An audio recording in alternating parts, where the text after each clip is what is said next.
Please tell me Mr. Ramos is not replacing me as Dr. Doom via Parker Robbins. Is there something you're not telling me? Anyway, I don't want to step on your interview. Robert Downey Jr. has just detonated the biggest bombshell in Marvel's history, filing a lawsuit against Disney with allegations so explosive they could shake the entire superhero industry. After months of cryptic interviews, vague red carpet remarks, and unusually quiet Marvel press releases, the man who helped build the MCU from the ground up claims he was systematically erased from Avengers, Doomsday. The film meant to be his triumphant return as Iron Man. In his legal filing, Downey accuses Marvel of creative sabotage, secret terminations, broken promises, and a corporate cover-up designed to bury his vision for a deeper, smarter, and more emotional Avengers story. One he says could have redefined superhero films and pulled the MCU out of its creative tailspin.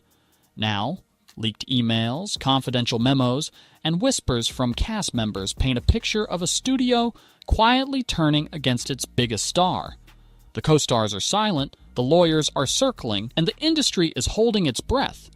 This isn't just another behind-the-scenes disagreement, it's a full-scale detonation. So how did Marvel's greatest hero become Disney's courtroom adversary? And what secrets are they so desperate to keep locked away? Just 1 year ago, Robert Downey Jr. wasn't just a movie star, he was the Marvel legend, the man whose Iron Man kickstarted a multi-billion-dollar empire, now returning to lead Avengers, Doomsday. The film pitched as Marvel's ultimate comeback after years of box office fatigue and critical burnout. Disney rolled out the red carpet before a single frame was shot.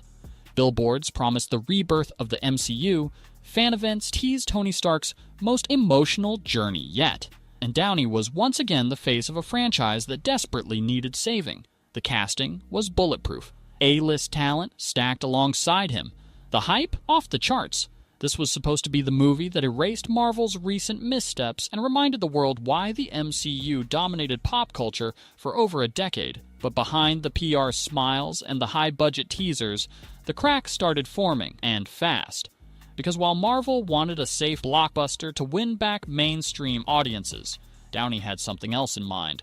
A bold, layered, and emotionally complex send-off that could rival the greatest films of his career. And that vision would put him on a direct collision course with the most powerful studio in Hollywood. At first glance, everything looked perfect. Social media was buzzing, early set photos were going viral, and Marvel's marketing machine was in overdrive. But behind closed doors, Downey says the atmosphere on set was creatively suffocating. In the lawsuit, his legal team describes a mounting battle over the heart of Avengers, Doomsday. Downey pushed for Tony Stark's return to explore real human stakes, legacy, regret, and the weight of his past choices. He wanted moments of silence, moral conflict, and vulnerability that would make audiences feel something long after the credits rolled. Marvel's executives, they wanted quips, spectacle, and action beats to keep the formula intact. They wanted to stick to what had sold tickets for years, even if it meant stripping the character of depth. Early in production, Downey's suggestions were politely dismissed, script notes went ignored, scene adjustments were rolled back without explanation. What began as minor creative disagreements spiraled into a cold war of ideas. One side chasing emotional truth, the other clinging to brand safety. And according to Downey, the studio's resistance wasn't just about the story. It was the first step in a calculated plan to push him out. If Marvel had openly fired Robert Downey Jr., the backlash from fans could have been catastrophic. So Downey claims they went with something far more subtle and far more damaging. Scenes where Tony Stark played a pivotal role, quietly rewritten. Entire emotional beats Downey had worked on with the writers, cut without warning. The rumored legacy arc subplot, a storyline Downey had championed for months, vanished from the script overnight. Then came the strategic exclusion, private meetings without him, script discussions where his name was never mentioned, marketing mock-ups that shifted focus from Iron Man to the ensemble, erasing him from the center of the narrative. One insider allegedly told Downey's team it wasn't about creative direction, it was about making him irrelevant. By the time reshoots were scheduled, Downey says he was being pushed to the very edge of the frame, both literally and figuratively, and to him, that wasn't a coincidence. It was betrayal disguised as creative evolution. this is where everything blew up. The final table read, "For Avengers." Doomsday was supposed to be a celebration, a moment where the cast came together to bring Marvel's most ambitious script to life before the cameras rolled.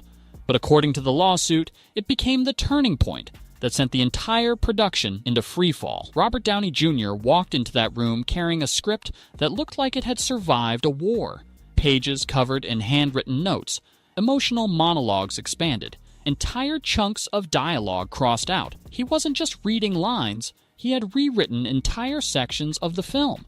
And when the read began, Downey didn't hold back. He dove into Tony Stark with a raw, improvised performance, intense, emotional, unpredictable. It wasn't just Iron Man returning, it was Downey owning the movie. Co-stars had scenes trimmed mid-read. Dialogue they'd rehearsed for weeks, suddenly cut short. Marvel's director tried to steer things back to the approved script, but Downey allegedly interrupted him, saying, "If we're just going to churn out another safe Marvel flick, then what's the point of bringing Tony back at all?" The room went silent. No shouting, no walkouts at first. Just a chilling, slow end to the session. Cast members quietly standing, leaving one by one. Downey's team claims that was the moment Marvel decided to remove him. Not with a public firing, but with a quiet, calculated erasure. After the table read disaster, Marvel made one last attempt to save the project, or at least, that's how they framed it. A private, no PR Zoom call with the core cast, the director, and Downey. No executives, no lawyers, just a chance to reset the tone. Instead, it turned into the breaking point. The call opened with Downey delivering a 20-minute monologue.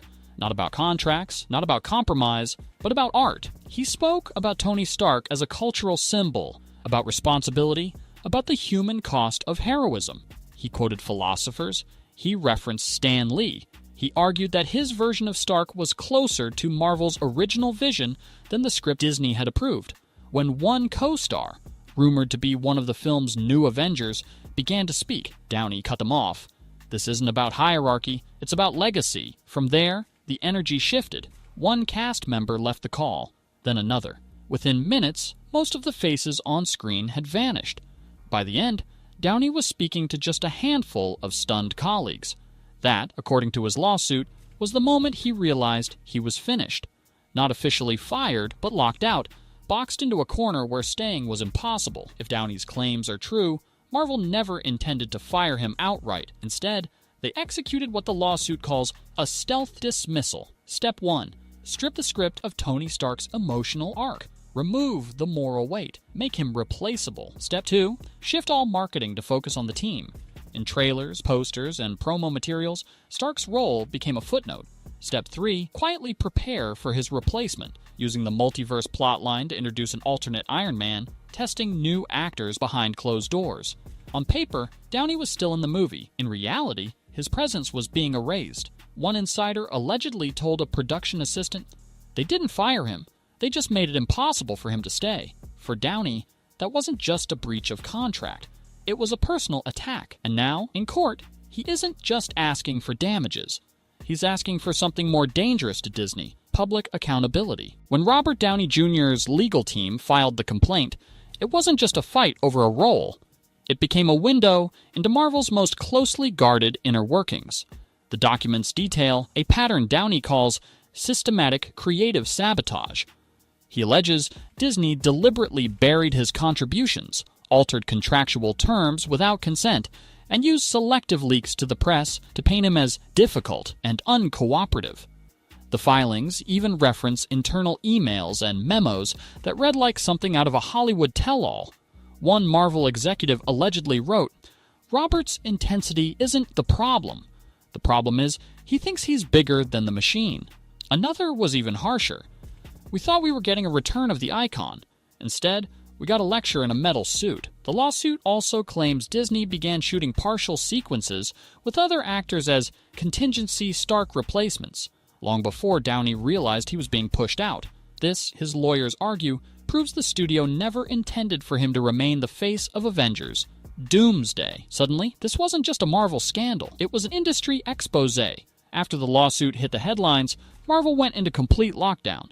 No official press statements, no interviews, not even a polite no comment. But the silence was telling.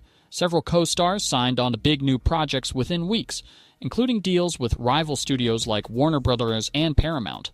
Industry watchers noticed subtle moves: unfollows on Marvel's social accounts, deleted promotional posts, and cryptic quotes in unrelated interviews. Meanwhile, fans took to Reddit, TikTok, and YouTube to pick apart every detail of Downey's case. Some defended him as a visionary fighting for the soul of the MCU. Others accused him of letting ego dictate the creative process. But one thing was certain: Avengers. Doomsday was no longer just a movie, it had become the centerpiece of a Hollywood civil war. Robert Downey Jr.'s lawsuit isn't just about Iron Man. It's about a power struggle that defines modern Hollywood. Who truly owns a character? The billion-dollar studio that holds the rights? Or the actor who is that character in the minds of millions? For over a decade, Marvel perfected the art of control: airtight scripts, safe storytelling, and PR precision. Downey brought the opposite: risk, emotional depth, unpredictability. And that clash wasn't just creative, it was philosophical. If Downey wins, it could send a chilling message to studios everywhere. A-list talent can fight back and win.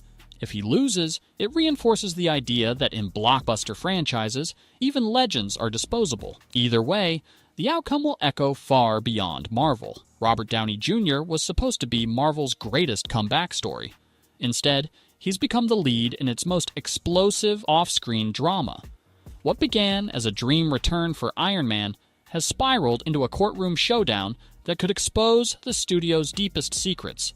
A hero turned into a rebel, a franchise scrambling to protect its image, and an industry watching closely to see who blinks first.